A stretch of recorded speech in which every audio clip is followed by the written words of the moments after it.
जय श्री कृष्णा। दाऊ दादा की जय, नंद बाबा यशोदा मैया रोहिणी मैया की जय, ब्रजधाम की जय। ब्रज के बासी न मोहि बिसरायो, श्री सूरदास जी का ये पद है। प्रतिवर्ष की तरह जब इंद्र ने देखा कि ब्रजवासी मेरी पूजा से विमुख हो गए हैं तो वे अत्यंत क्रोधित हुए। सूरदास जी ने इसी विषय पर 12 पद लिखे हैं।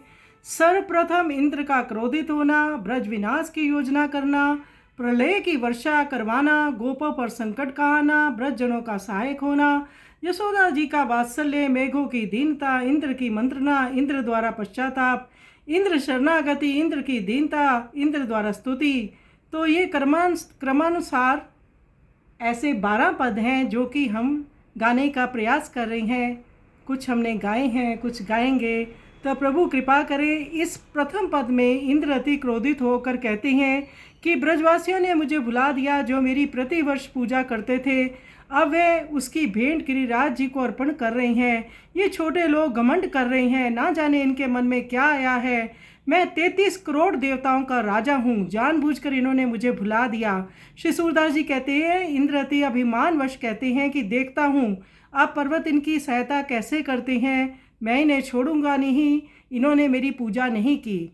तो इंद्र घमंड कर रहा है, अपना गर्व में ये सब कह रही हैं, परंतु उनको नहीं पता कि ब्रज के अधीश्वर भगवान श्री कृष्ण वहाँ विराजते हैं, जो कि अपने ब्रज जनों के संकट को दूर करते हैं, उन पर एक भी संकट की आंच नहीं आने देते।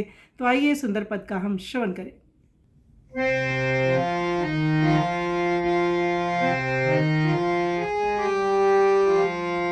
ब्रज के बासी न मोहि बिसरायो, ब्रज के बासी न मोहि बिसरायो, बलि करी बलि मेरी जो कछु, सोले सब पर्वतई जिमायो, ब्रज के बासी मोसो गर्भ कियो लघु प्राणी, ना जानिए कहाँ मन आयो, त्रिदश कोटि अमरन को नायक, जानि बूझी न मोहि बुलायो, ब्रज के बासी अब गोपन भूलत नहीं राखो, मेरी बलि मोह ना चढ़ायो, सुनहु सूर मेरे मारत धाम, पर्वत कैसे होत सहायो, ब्रज के बासी ब्रज के बासी मोहि बिसरायो, बलि करी बलि मेरी जो कछु, सोले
मोहि में